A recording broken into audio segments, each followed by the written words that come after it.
Ano kayang masasabi niyo rito? Ako actually dati nabanggit na ito pero muli na naman pinalulutang ng mga Duterte supporters. Robin Padilla raw pro president.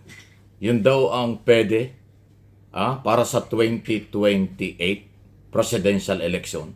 Parang pinapalabas nila kung si Sara Duterte hindi pwede, si Robin Padilla ang kanilang susuportahan. Wow. Dalawa yung nakikita ko ritong ah, dahilan nila siguro. Una, baka ramdam na ng mga Duterte supporters na si Sara talaga ay maraming kasong kinakaharap, lalo na yung kanyang problema sa impeachment. Dalawa yung nakapile sa Kongreso at yun nga po pinag-uusapan ngayon kung gagalaw ba o hindi. Pangalawa, dito ay lutang na lutang ang makasarili na mga programa at intensong makabalik sa gobyerno ang mga Duterte followers at supporters. Alam niyo kung bakit? Kasi nakatingin na sila sa kasikatan ng isang tao. Pasintabi na, hindi sila nakatingin sa kakayanan. Malinaw yon? Di ba? Akin lang pong opinion ito. Kasi si Robin Padilla, para sa aking opinion, ang kanya lang ay kasikatan. Dahil talagang sikat na sikat siya. Aktor yan bago naging politician. Ngayon, kung ikukumpara natin itong 2 taon kalahati, patungo na sa 3 taon na pagiging senador, o ano bang ginawa niya? Di ba sabi nga ng mga bumuto sa kanya, nagsisisi na sila. So, yun po yung ginajustify ko lang na ang tingin ng mga supporters ng mga Duterte, gusto lang nila ay manalo. Bahala na pag nanalo. Ang tingin nila, posibleng manalo dahil sikat. Hindi sila nakatingin, ito ang dapat manalo dahil may sapat na kakayanan at kaalaman. Ang tinutukoy natin ay Padilla. Di ba? Pasintabi na sa mga Padilla, talagang pagdating sa kasikatan, talagang sikat sila. Kaya nga siya naging #1 senador sa nung nakaraang mga eleksyon. Kasi, sikat na sikat yan. Marami siyang napaniwala na yung kanyang kasikatan, ganun din katindi ang kanyang kaalaman pagdating sa paggawa ng batas bilang mamabatas. Pero malayo pong nangyari. Hindi ba? So, again, Robin Padilla, senador, walang personalan. Issue lang mo ito dahil kung ayaw mo rin itong mga proposal ng mga DDS, dapat nagsasalita ka rin, Hope, sandali. Senador lang ako at saka artista ako. Baka huwag niyo akong isubo dyan, hindi ko kaya yung trabahong yan. Dapat aminin mo na. Pero mukhang hindi naman dahil mukhang kontento ka sa iyong pakiramdam na sikat ka, akala mo kaya mo rin maging Pangulo ng Pilipinas. Parang ganon. Di ba? Kayo, naniwala ba yun? Yun po yung punto sinasabi ko.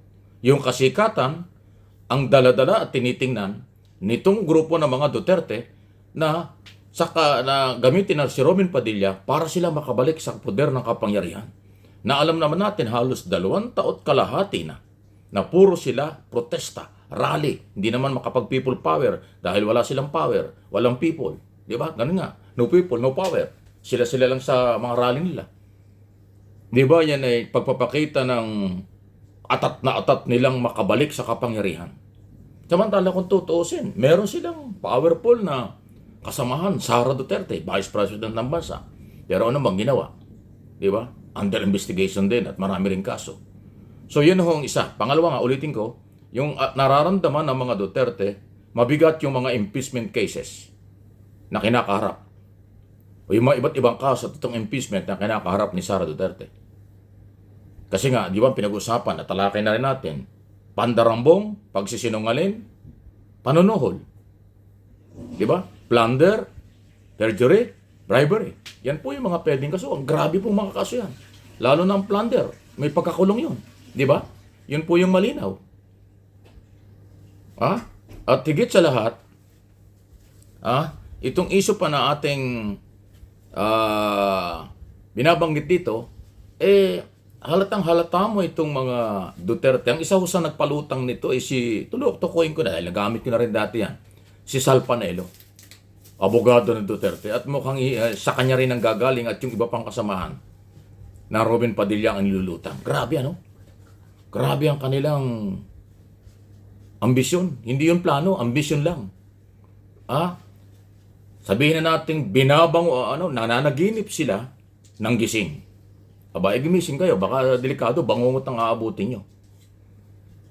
Baliwala pala sa mga Duterte, yung galit na ng mga tao at pagsisisi ng mga tao sa pagsuporta sa kanila. Hindi pagsisisi ng mga bumoto kay Robin Padilla dahil kanilang nakita ang performance sa Senado nang hinayang sila sa kailang boto. Yan naman ang totoo. Kung hindi man lahat, marami po na bumoto kung bakit naging number 1 si Robin Padilla. Pinagsisisihan nila dahil iba ang ginawa nito. Parang hindi senador ng Republika ng Pilipinas, para siyang senador lang ng mga Duterte. Katulad ng mga Duterte senador. Ganon ang aking opinion at observation sa performance ng ginawa niyong senador. Ako, hindi ko naman binoto yan. Kasi hindi naman po talaga ako nananalo sa Senado. Laging binoboto ka sa Senado, 2-3 lang ang nananalo. Kadalasan talo ako at hindi ko pinagsisihan yun. Kasi hindi naman ako nagsisisi. Kayo, nakakita ng gwapo, maganda, magaling sumayaw, magaling magsalita sa inyo, senador na Ay sa akin, hindi po yan. At paninindigan ko. Kaya nga hirap ako makapili kung sino susuportahan natin sa darating na eleksyon kahit na sa team ng kung saan manggaling sa kasalukuyang papakilala. Wala pa ako napipili sa kanila. Sa totoo lang. Kasi nakakasawa na hong magsisi. Nakakasawa na rin, nakakadismay ho ang performance ng ating mga senador at ang ating senado sa kasalukuyan. Talagang malayong malayo sila sa posisyong pagiging senador ng Republika ng Pilipinas. Yung iba dyan, hindi ko naman nilalahat. Okay? So, ano ang inyong masasabi dyan? Yung dalawang issue na sinabi ko, pakireview lang itong video ito kung bakit nila pinalulutang yung Robin Padilla. Pero ulitin ko na, nararamdaman na ng mga Duterte, mabigat ang mga kasong kakarapin ni Sara Duterte. Kaya baka hindi maging presidente sa kanilang paniniwala. At talaga namang hindi dapat kung ganyan ang pagiging yung attitude niya at ganyan kung maghawak ng pera ng gobyerno. Naalala ko tuloy yung acknowledgement receipt. Kung sino-sino pinagbigyan ng pera, ay pera ng bayan natin. Napakadali nilang gastusin ng pera ng bayan natin. Tapos pag tinatanong, nagagalit pa. Di ba? At ito na nga ang option nila. Isang actor, politician, ang gusto nilang ilutang. Di ba? So, sa tingin ko, wala rin silang malasakit at awa sa ating bayan. Kasi kung sila tunay na mayroong malasakit at awa sa mamamayang Pilipino naghihirap, dapat ang ating iundurso, yung ating gustong ilagay sa pangpanguluhan ay talagang may sapat na kaalaman, kakayanan na pamunuan ng ating bansa para tayo isalba. Pero sila hindi. Nakatingin sila, ulitin ko, sa kasikatan lang. Hindi man lang sinilip, meron ba itong kakayanan? Kaya ba nitong hawakan ang posisyon na kanilang gustong mangyari? O di ba? Wala talaga sila. Walang malasakit. Personal interest lang. Political interest. Ano yon? Makabalik sa kapangyarihan, maghawak ng salapi ng bayan. Pero kung ano ang gagawin at ano ang dapat gawin, saka na yon. Bahala na. Bahala na. Ayun, lagi na lang ganon. Kawawa, ano ha? Ano inyong masasabi diyan? Malayang inyong reaksyon, mga comment, okay lang po. Basta wala rin personalan. Ang mahalaga lang na ipapaliwanag natin. Hindi naman personal itong ating ginagawa kay Robin Padilla. Dahil siya isang national government official. Dapat tanggapin niya ito na constructive, hindi personal. Kasi, pumasok ka sa gobyerno, alam mo na dapat kung ano ang mga pwedeng kaharapin mo. Wala hong maitatago pag ikaw ay nasa gobyerno na. Ikaw ay pag-aari na ng mamamayang Pilipino. Hindi mo pwedeng sabihin, artista ako, pero ang personalidad ko, ganito ako. Kung ayaw nyo, bahala kayo. Hindi ho ganon. Pag nasa gobyerno na, talagang open ka sa lahat ng isyu kung paano ka ipakilala, kilalanin ng mamamayang Pilipino. Please like, share, at subscribe kung hindi pa sa aking mga channel. Mike Abby Opinions at MA Pinoy TV.